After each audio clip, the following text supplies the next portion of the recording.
Number 2. Watch out for expletives. Expletives are phrases like there is and it is, and they're great ways to emphasize something by putting it later in the sentence.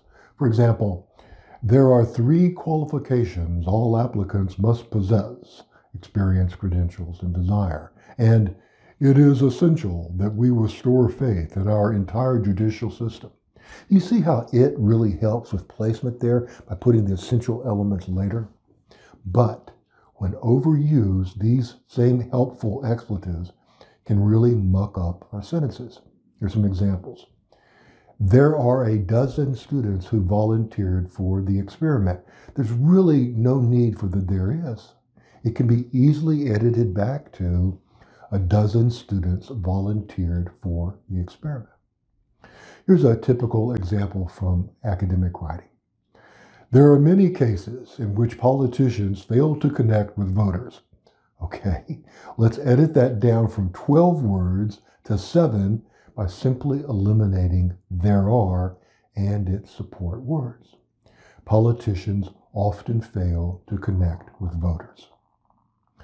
Likewise, the empty it also often hides the real subject and adds needless words. The example we have here is, it is necessary for Americans to understand multiculturalism. The it is construction there requires 5 extra words for an otherwise simple thought that could be expressed directly. Americans today must understand multiculturalism. Short, direct, simple.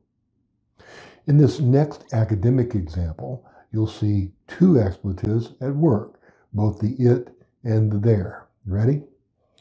It has been argued by Stinson that there is no topic in education today on which there is greater agreement. Whoa! Let's deflate this academic puffery by simply eliminating the expletives. Stinson argues that no topic in education today has greater agreement. Isn't that a lot more clear and direct? Don't you wish all academicians would write that way? Well, don't wait for them. You can do it. Okay, thank you very much for watching. If you want more of these 10 tips, please check out this playlist, and it will give you access to all 10. Okay, see you in the next video.